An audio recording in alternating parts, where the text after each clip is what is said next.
This episode is brought to you by the CityCX newsletter, a new tool for strategies and a guide for cities to connect better with residents. Subscribe now at citycx.info. Oh, hi, I'm Dana Berchman. Welcome to Oh Hi Stories. In this episode, I'm joined by my friend and former MTV colleague, Danielle Medina, whose career has been built around the thing that we both love most, telling real stories that connect. Danielle takes us back to the early days of MTV when saying yes to a low-paying assistant job opened the door to a career in television, pop culture, development, and reality storytelling. From True Life to My Super Sweet 16 to Bravo and beyond, she shares what it was like to help shape shows that felt fun, honest, and deeply relatable. We talk about the changing television industry, the power of nostalgia, why curiosity still matters, and how storytelling continues to evolve in a world of second screens, short-form content, AI, and endless choice. This conversation is about more than TV, though. It's about staying relevant, following what you love, building community around shared interests, and remembering that the best stories are the ones that make people see themselves. Danielle, I am so happy to have you as my guest today. Thank you for joining me, and I am a super fan of you for, of course, all of your accomplishments and your work in the TV industry, which I can't wait to dive into and talk about your path to where you are today. And we were fortunate enough to cross paths at MTV back in the day. But I also every book I read is off of your book list, and I only read about 1 to every 100 you read. But you have the best book recommendations. You have your finger on all things pop culture. I literally wait for your red carpet arrival commentary every time there's an award show. And I just adore you. And so thank you for taking the time to be with me today. Thank you for inviting me. I'm excited to have a little chat. Yes. And you're a girl mom like me. So juggling all the things, staring down the barrel of future empty nesting in this stage of our lives where we're like, how did this happen? We were just young 20-somethings at MTV in New York City. I'm in denial. Like sometimes I look at them and I'm like, wait a minute, who do you belong to? It can't be mine. Like it's crazy. Exactly. So tell me about your path. I know you started as an assistant, right, at MTV. Yeah. One of the things I always talk about MTV was the opportunities that they gave to young people in this greatest city in the world. So tell me about your journey to MTV and kind of how you rose through the ranks. Sure. So I majored in broadcast journalism in college, thinking I wanted to be an on-air reporter. And then I interned my sophomore year at a local television station and realized I did not want to be an on-air reporter because they kept sending me to talk to people whose house had burned down or had been in a car crash or someone had always died. And I was like, this is not for me. So I knew I wanted to be behind the scenes. And I did a bunch of internships during college at Good Morning America and CNBC and places like that. But I love pop culture. So when I got out of school, I moved to Hoboken, New Jersey without a job and just sent out my resume everywhere I could think of. And I went to Syracuse, which had an amazing alumni network. So I had all these names of people to contact. And back then, because, I'm going to date myself, we didn't really use email. So you would either call people or send them a letter. So I would call people at like 11:30 at night so I could leave a voicemail for them because I never wanted to bother people. And so I called an alumni at MTV at 11:30 thinking I could leave a voicemail, and she actually picked up the phone, which should have been a sign of what was to come to work at MTV. Totally. And I was like, oh my God, hi, is anyone hiring, whatever? And she was like, actually, my boss is looking for an assistant. If you're interested, send me your resume. So I did. And I went in for an interview. I had 2 interviews that day. The first one was with the World Wrestling Federation, which is now WWE, but was then WWF in Connecticut. And then no way. Yeah. So to be a production assistant for them. And then I interviewed at MTV. And I don't know, they told us to do our research and all that kind of stuff, but it was hard to do research back then about like what shows people did. You didn't have the internet. And my boss asked me a question about what my favorite thing I had watched on MTV was recently. And just luckily it had been a show she produced. And so we bonded and I got the offer for MTV and I got the offer for WWF. And the MTV offer was like, as I'm sure you know, having worked at MTV, it was like pennies. And then the WWF offer was much better. But I was like, do I really want to be writing stories for wrestlers. So I took the MTV job and I'm so glad I did. It was like grad school. Like you said, the opportunities they gave us were incredible. Like Hmm. traveled the world, interviewing celebrities, like how they let me at 23, 24, 25 years old, like interview celebrities is beyond me. And the things they let us have access to and the things they taught us. It was a time when we did everything from scripting to shooting to editing to pitching, all of that stuff that now you don't get the opportunity to do all those things. Hmm. And it really, it's one of the reasons why whenever I can, I like to work with people who are from MTV. And there are so many of us. It's like this weird incestuous part of television, but I know those people know what they're doing, and I love to work with them. So yeah, it was a godsend. It really was. It's so true. So I was the same as you. I had a job offer on camera in El Paso, Texas, and it was like MTV, New York City, or Hmm. El Paso, and it was exactly that same moment. And I know that feeling of just it feels really good when you know you made the right choice Hmm. because I was the same thing. I mean, I'd gotten a master's degree in journalism and I was, what, making $125 a day logging tape or Hmm. something. But how quickly you could rise if you were good, smart, willing to work hard, and like just had fun and enjoyed it. And Yeah. I'm I couldn't believe that part of it. And it really says something about like we learned like work ethic and nothing was above me. Like I got Hmm. asked to get a hot dog from a cart downstairs from someone and then sent back to get mustard.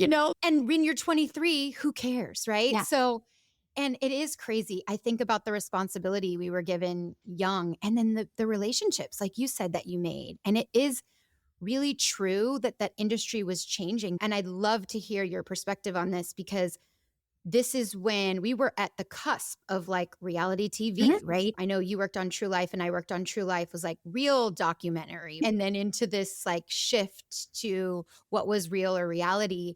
And we got to see the birth of that. And I'm so with you because I remember I had to shoot something on my own and then edit it or whatever. I was like, in journalism school, they had us pick, like print or broadcast, TV or radio. Like, I'm not the camera person, but like I Hmm. had to be. Like, you Hmm. had to be. So tell me about your journey, because I know you ended up being one of the lead developers for My Super Sweet 16. Love to hear that. So talk to me about how you evolved with the network into all the opportunities you got.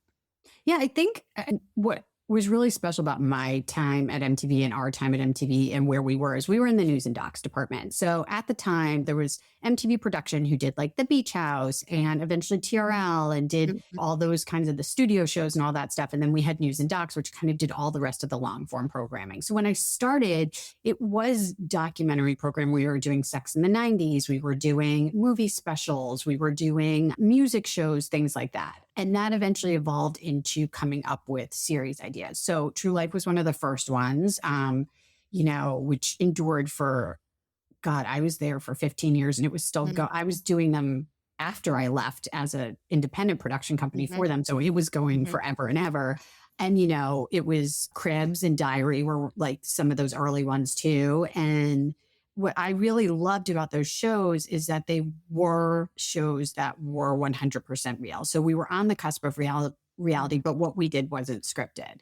I think reality as we know it today, I hate to say it's scripted because it's not, but I don't think those early shows that we did were overly produced. Mhm. And I think that's the big difference to what we have today. I mean, talking about My Super Sweet 16, that's one of those shows that always surprises people when I tell them, like, we did not plan those parties.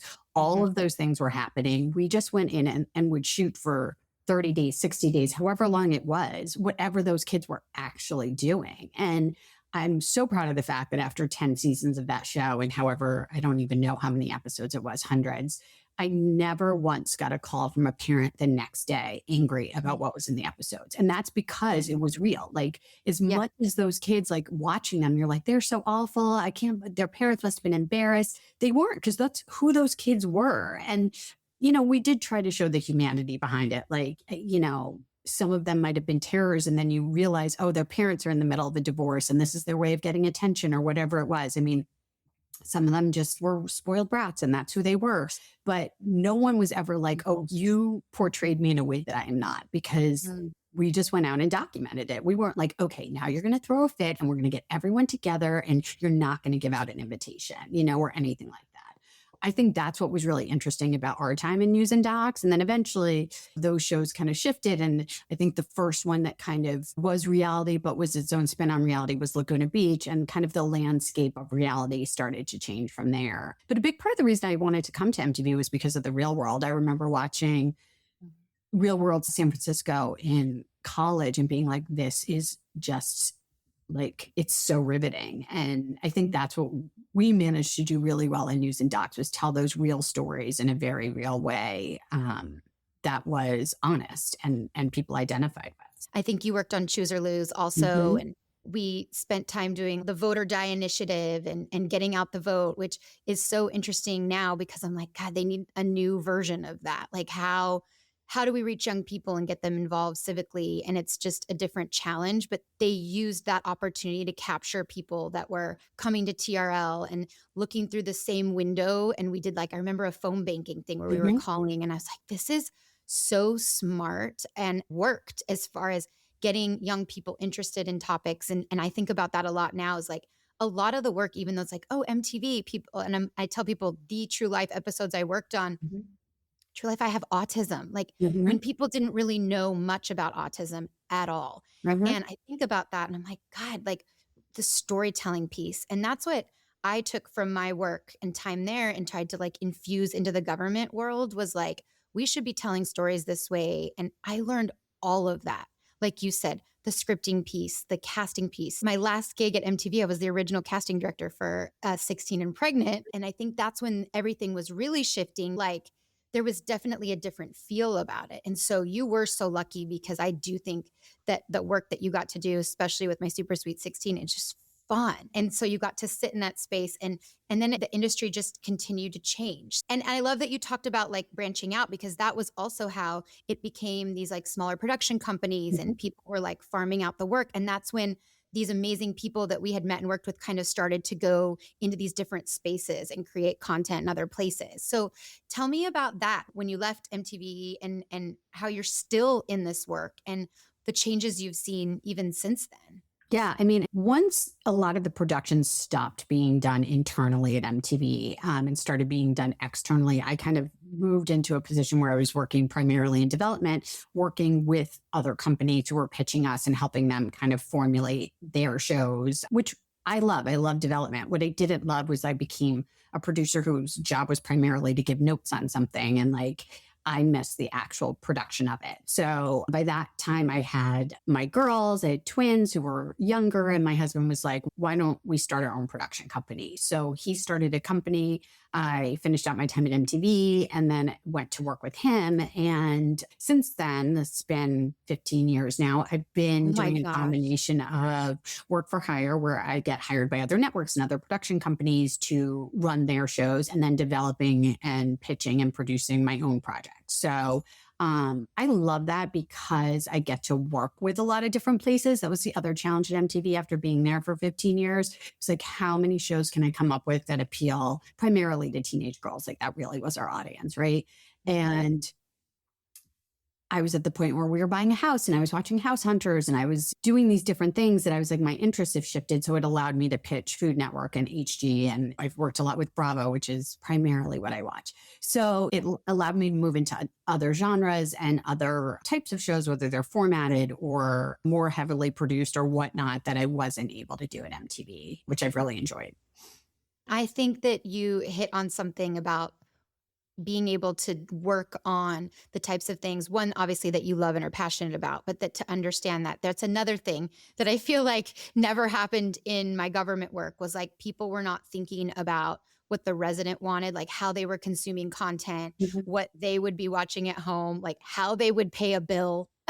It's like, they're not writing a check. Like, this isn't how the world works. And I think that's one of the things I really admire about you. And I've watched even through just social media, is what you have a finger on the pulse of what's happening. And I think you've just managed to like really stay relevant. And I know it's your obsession with pop culture, and you've gotten to make that your whole life and career.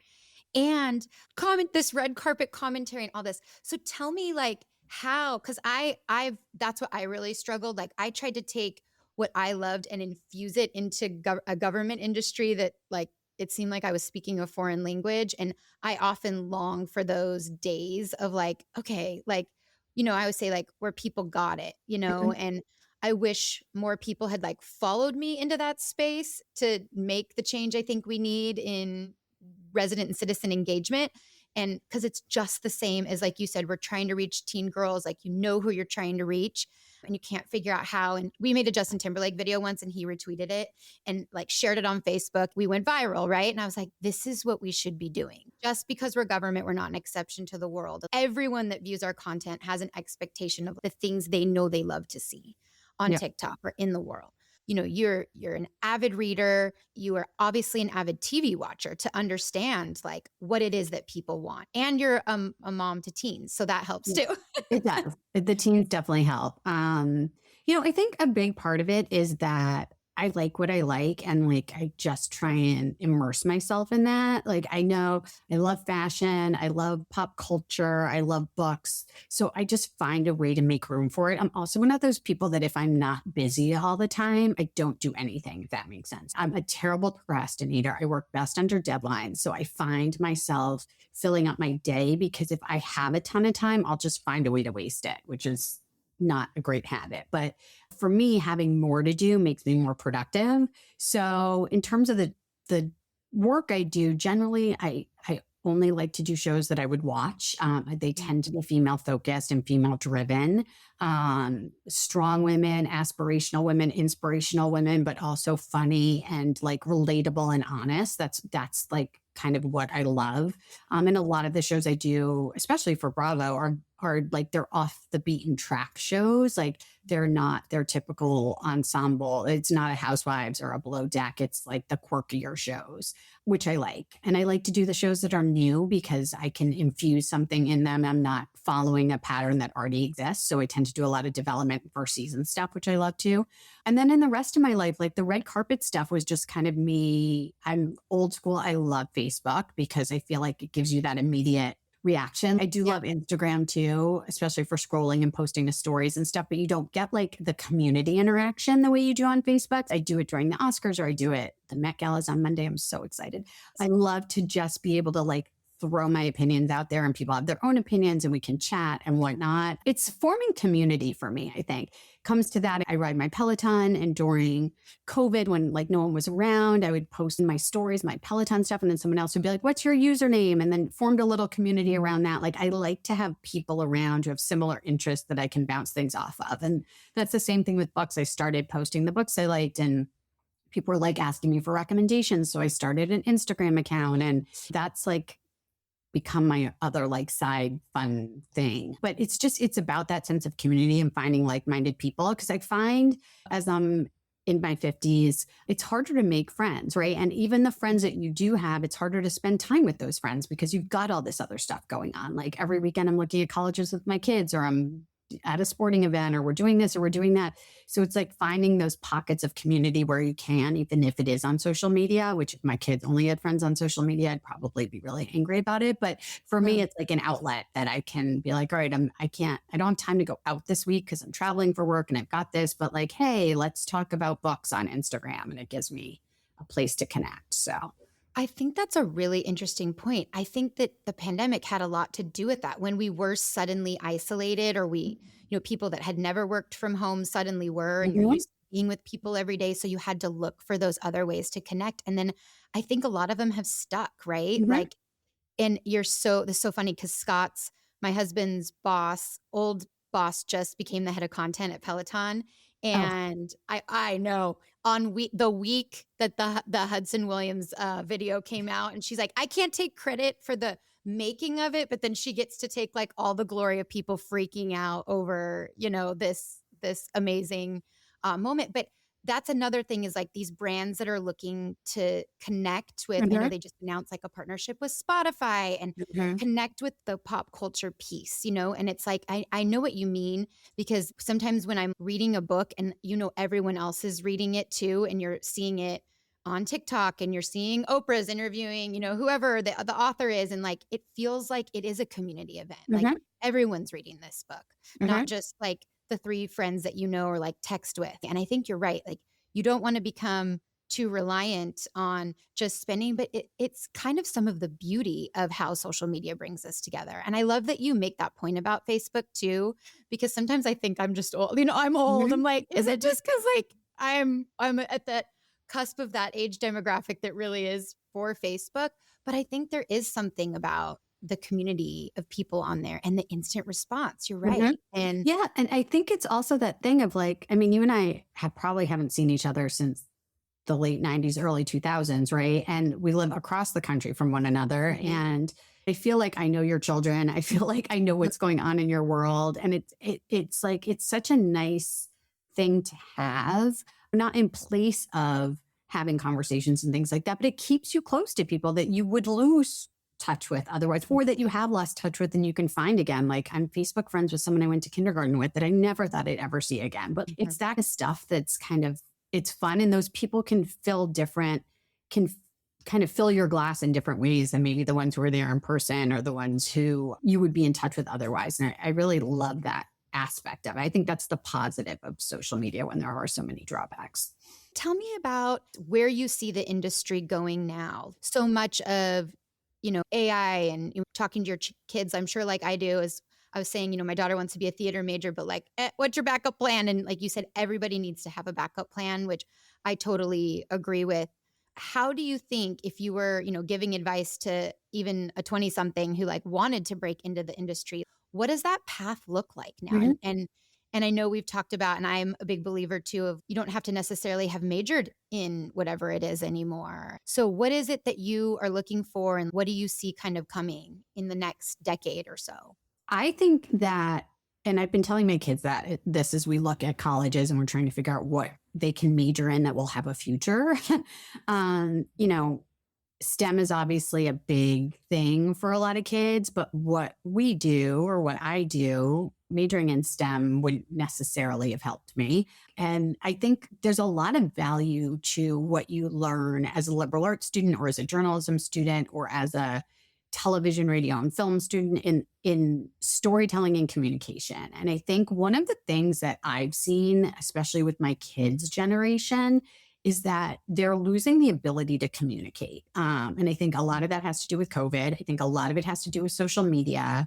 I think a lot of it has to do with just not having to find ways to entertain themselves and to connect with other people. They can always retreat. I mean, I used to retreat into books when I was younger, but at some point, like you were running around outside, you had to like interact in a way at school. You didn't have a phone you could go to and those sorts of things. And I think, even when it's writing an email or something, it's being able to write, it's being able to talk to people, it's intellectual curiosity about other things in the world and knowing that like just Googling them or asking ChatGPT about them doesn't mean you know everything. And I really think that's undervalued today. I think that when I hire people, I don't care if they've gone to school for television. I don't care what they studied. For me, it's about, okay, can you tell me what you love about a television show? Can you tell me an interesting world you wish you could tell the story of? It's that kind of stuff. And I think that that's the most important thing for people going forward, no matter what industry you're in. It's just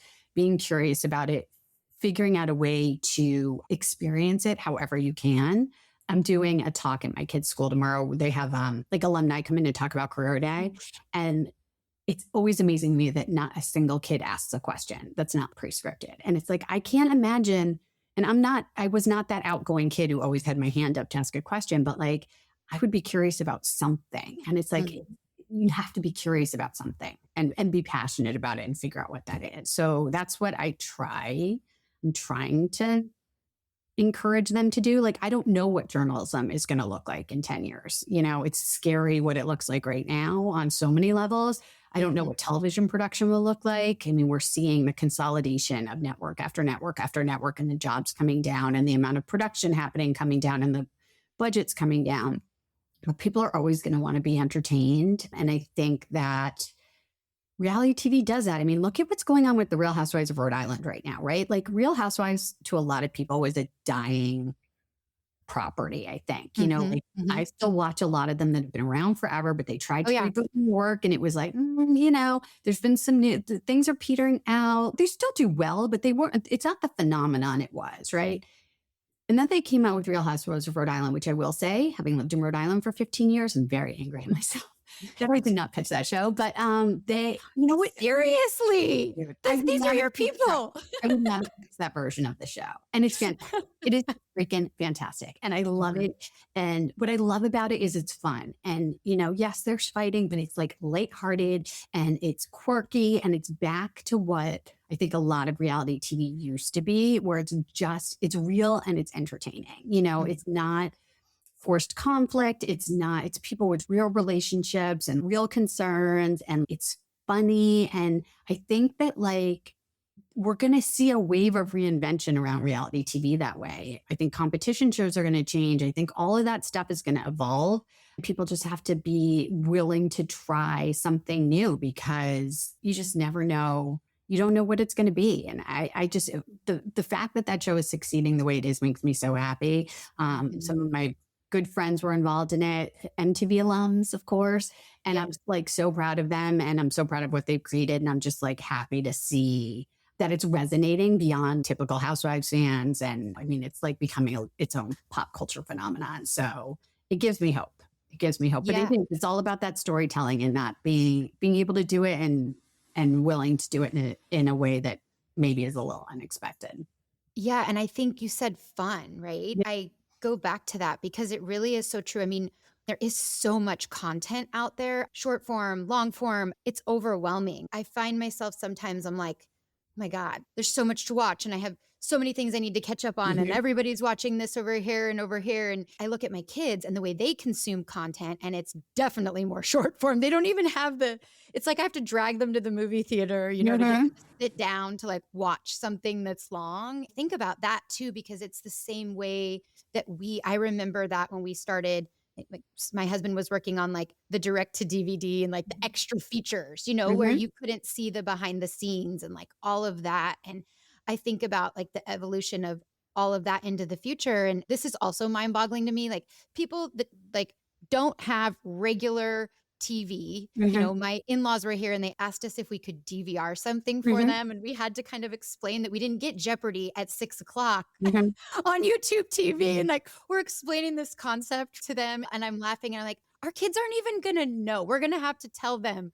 Like, again, the dinosaurs that we are, like, we used to, turn on the TV to MTV at this channel. And if you weren't home, you couldn't capture it. But now you can watch anything, anywhere, Mhm. anytime. So I just think the fact that you've been able, and not a lot of people that we worked with in that space have been able to stay at a network or continuing in this work. And I think it's so cool that you're getting to live where you want to live and like, or you're from, like, you don't have to live in New York City or LA, right, to do this Yeah. work. Like, you're a perfect example of that. And I think the idea of being able to rely on old ideas that sometimes can come back differently, because I think about that all the time with True Life. I'm like, that would still, I feel like, stick today in Mhm. so many ways, right? Like, if we could just figure out how to maybe do a different format than just the same. Oh my God, I laugh because it's like ingrained, like 44 minutes, a cold Mhm. open or whatever, like that Oh, I style. wish we had 44 minutes these days. Right? So I much know, fun. right? When you're writing and you're like coming up with ideas and all of that, are you finding that, you're relying on things of the past? Like, I think The Housewives is a great example because I'm with you. I think everyone thought that was a dying thing, but maybe what it is that we're nostalgic. Like, we're Mhm. longing for those things that we loved and felt more real and relatable Yeah. to us. I mean, it's like, I mean, look, my kid all of a sudden last year was like, I want a juicy sweatsuit. And I was like, what are you talking about? Like, didn't we leave? Or like the Uggs are back. I'm like, well, didn't we leave all that in the early 2000s? Like, what is happening? But I do Too think, bad we like, didn't save all that stuff, you oh my know? God, it kills me. Ugh. Like the low ride. I'm like, everything Oh, you're the wearing jeans. right now, I can't even. But I mean, My look at daughter's wearing the first pair of 7 jeans that that. I bought in 2003 in New York City, and I can't even believe I still had them. She wears them all the time. All the time. And I I'm I dead. give I'm them like, so much stuff that's like, they're like, "It's vintage." I'm like, "Oh my God." But either that or they're buying it on Depop and I'm kicking myself for not having kept it. oh, It's crazy. Or like the Coach bags are back. I'm like, I gave away how many like signature. I was like, "Who wants the whatever?" yeah, Anyway, but like look at the Laguna Beach reunion, right? I yeah. mean, that was like the amount of attention that got, the nostalgia around it. And I do think that I mean, look, I tell people this all the time when they're pitching me ideas. There's no new idea in television. There's nothing that's completely new. I mean, maybe Love is Blind might have been at some point, but there's something to that came from something else, I'm sure. So it's Mm, just all about what your twist on it is. yeah. So I do think that nostalgia element is a big part of it. I think that it's finding a way to bring in these viewers like our kids. I mean, like we're obsessed with The Pit. Like our family binged The Pit as all together. It was like our family time. Who would have thought a medical drama would be like that zeitgeisty thing? But like my kids are still on their second screen the whole time, right? Like they're playing some sort of game. They're like making sure no one's got them on Snapchat. I'm like, can we just put it down for 15 minutes? So it's like, how do you reach that person, that generation, and also reach our generation? Mm. And I think that the nostalgia is a part of that. Because if we're like, oh my God, I remember this, and our kids are like, oh, this is something new, there's something to that. But I think as long as story is relatable in some way, and whether it's as a mother relating to a mother in it, or my kids are relating to like the kids in it, or hoping that someday they're like the person in it, they're going to want to watch. So it's just finding that thing that can touch people in that way and make them see themselves in what you're producing. I love that. I love it. Well, thank you so much. I Thank adore you. you, admire you. I just think you're amazing. And I'm so proud that you've been able to continue this work. And I talk about storytelling all the time at the core of everything I do and connecting with people. And I think you're so right. The relatability is what brings us together, and it's our humanity. And I think getting to do that in a creative way, like you've been able to do, and have fun with it, I think it's just such an inspiration to so many. And I'm so excited to see what you do and your amazing daughters next. So thank you for joining me. Thank you. And I love seeing you tell stories this way. Like this is just such a great way to be able to be creative in your way. And I love watching your podcast. So Thank you. I hope you enjoyed this episode of the Ojai Stories podcast. Please leave us a 5-star review on your podcast platform of choice, and stay tuned for more episodes coming soon. And visit our website at ohaicommunications.com.